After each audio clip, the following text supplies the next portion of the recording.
दुआ से पहले आइए चंद लम्हे खुदावंद के कलाम को सुने और फिर उसी कलाम की रोशनी में दुआ करें। यशाया 41:10 में यूँ लिखा है, खौफ ना कर क्योंकि मैं तेरे साथ हूँ, हरासा ना हो क्योंकि मैं तेरा खुदा हूँ। मैं तुझे जोर आवर बनाऊंगा, मैं तेरी मदद करूंगा, मैं अपने रास्त बाज दाने हाथ से तुझे संभाले रखूंगा। ये आयत खुदा के किरदार की एक वाज़ेह तस्वीर पेश करती है। ये हमें यह नहीं बताती कि खौफ कभी नहीं आएगा, बल्कि यह हमें बताती है कि खौफ के वक्त खुदा कहाँ होगा। खुदा कहता है, मैं तेरे साथ हूँ। ये वादा हमारी ज़ाहरी हालत पर मुनहसर नहीं, बल्कि खुदा की फितरत पर कायम है। ये वही खुदा है जो पहले भी अपने लोगों के साथ रहा और जो आज भी वही खुदा है। इसीलिए इब्रानियों 13:5 में लिखा है, मैं तुम्हें हरगिज़ ना छोड़ूंगा और ना कभी तर्क करूंगा। जिंदगी के मौसम बदलते रहते हैं। जिंदगी में उतार और चढ़ाव आते रहते हैं। कभी सब कुछ आसान लगता है और कभी दिल पर बोझ आ जाता है। कभी दुआओं का जवाब फौरन मिलता है और कभी बहुत सारी दुआओं के बावजूद एक लंबी खामोशी होती है। लेकिन खुदा हर मौसम में वही रहता है। अच्छे हालात हमें खुदा से दूर होने की इजाज़त नहीं देते और मुश्किल हालात ये साबित नहीं करते कि खुदा हमें छोड़ चुका है। ज़बूर 46 उसकी पहली आयत में लिखा है, खुदा हमारी पनाह और क़ुव्वत है, मुसीबत में बहुत ही हाजिर मददगार। ये आयत हमें ये सिखाती है कि खुदा दूर खड़ा रह कर देखने वाला नहीं है, बल्कि वो करीब रहने वाला मददगार है। कलाम हमें इंसानी कमज़ोरी के बारे में भी ईमानदारी से बताता है। खुदा ये नहीं कहता कि तुम कभी अपने आप को कमज़ोर महसूस नहीं करोगे। वो ये कहता है कि कमज़ोरी में वो तुम्हारा सहारा होगा। इसीलिए ज़बूर 34 उसकी 18वीं आयत में लिखा है, खुदा टूटे दिलों के करीब रहता है। मुश्किल मौसम हमेशा सज़ा नहीं होते। अक्सर यही मुश्किल मौसम, यही मुश्किलात हमें खुदा पर भरोसा करना सिखाते हैं। कलाम में लिखा है, आजमाइश सब्र पैदा करती है और सब्र पुख्तगी की तरफ ले जाता है। खुदा किसी लम्हे को ज़ाया नहीं होने देता। वो हर मौसम को अपने मकसद के लिए इस्तेमाल करता है। इसीलिए खुदा हमें सिर्फ मुश्किल वक्तों में अपने पास नहीं बुलाता, बल्कि वो हमें हर दिन अपने साथ चलने की दावत देता है। यीशु मसीह ने यूहन्ना की इंजील उसके 15वें बाब और 5वीं आयत में फरमाया, मुझसे जुदा होकर तुम कुछ भी नहीं कर सकते। ये बात हमें शर्मिंदा करने के लिए नहीं, बल्कि हमें आज़ाद करने के लिए कही गई है। कलाम हमें यह भी सिखाता है कि हम हालात के मुताबिक नहीं, बल्कि ईमान के मुताबिक जिएं। हम नज़र से नहीं, बल्कि ईमान से चलते हैं।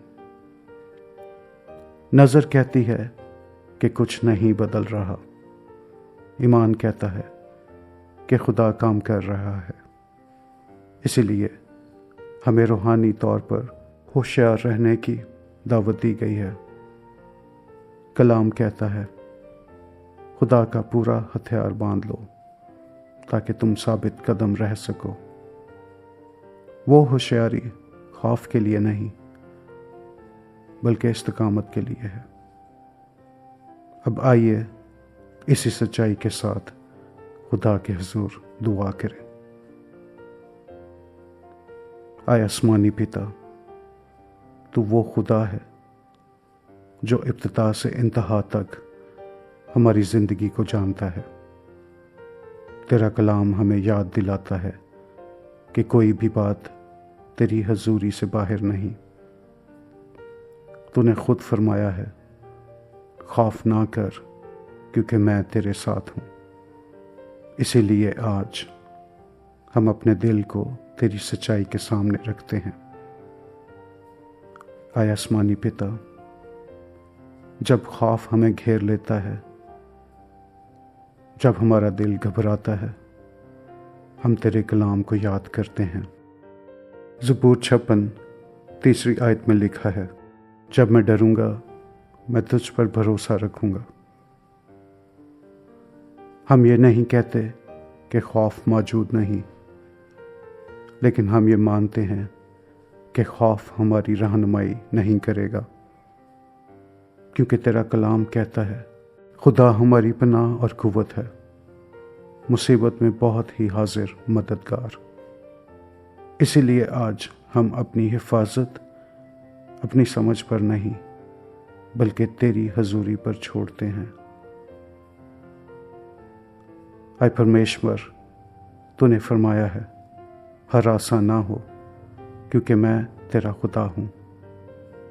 ये वादा हमें याद दिलाता है कि हम किसी अंधी ताकत पर नहीं बल्कि एक वादा निभाने वाले खुदा पर भरोसा रखते हैं। रोमियो 8:31 में लिखा है, अगर खुदा हमारी तरफ है तो कौन हमारा मुखालिफ हो सकता है। इसीलिए हम अपनी सोच को सीधा रखते हैं और अपनी बेचैनी को तेरी सच्चाई के ताबे करते हैं। ऐ खुदावंद, जब हम खुद को कमज़ोर महसूस करते हैं, हम तेरे इस वादे को याद करते हैं, मेरी कुदरत कमज़ोरी में पूरी होती है। हम अपनी कमज़ोरी को छुपाते नहीं बल्कि तेरे सामने रखते हैं, क्योंकि वही जगह है जहाँ तेरी कुदरत ज़ाहिर होती है। तूने फरमाया है, मैं तुझे ज़ोर आवर बनाऊंगा, मैं तेरी मदद करूंगा। इसीलिए हम मदद अपने आप से नहीं बल्कि उस परमेश्वर से मांगते हैं जिसने आसमान और ज़मीन को बनाया है। जैसा कि लिखा है, मेरी मदद खुदावंद की तरफ से है जो आसमान और ज़मीन का खालिक है। ऐ खुदावंद, जब हमें लगता है कि हम खुद को संभाल नहीं पा रहे, हम तेरे इस वादे को याद करते हैं, मैं तुझे अपने रास्त बाज दाने हाथ से संभाले रखूंगा। और कलाम ये भी कहता है, खुदावंद का दाना हाथ कुदरत से भरा हुआ है। उसी हाथ में हम अपनी ज़िंदगी, अपने फैसले और अपना आने वाला कल सौंप देते हैं। आय पिता, हमें ये सिखा कि हम हालात के मुताबिक ना जिएं बल्कि तेरे वादों के मुताबिक जिएं, क्योंकि कलाम कहता है, हम नज़र से नहीं बल्कि ईमान से चलते हैं। और हम ये भी मानते हैं कि हर दिन आसान नहीं होगा, लेकिन हम ये भी जानते हैं कि हर दिन तू हमारे साथ होगा, क्योंकि तेरा कलाम कहता है, मैं तुम्हें हरगिज़ ना छोड़ूंगा और ना कभी तर्क करूंगा। अब आए पवित्र आत्मा, हम तुझसे दुआ करते हैं, हमारे दिल को सहारा दे, हमारी सोच को पुरसुकून कर और हमें उसी सच्चाई में कायम रख जो कि खुदा के कलाम से आती है। हमें ख्वाफ के मुताबिक नहीं बल्कि ईमान के मुताबिक चलना सिखा। हम अपनी ज़िंदगी तेरी वफादारी के हाथों में देते हैं और अपने दिल को तेरे सुपुर्द करते हैं। ये सब हम यीशु मसीह के नाम में मांगते और पाते हैं। आमीन। अगर इस दुआ ने आपके दिल को छुआ है तो कमेंट्स में आमीन टाइप कीजिए। यह आपके ईमान की अलामत है।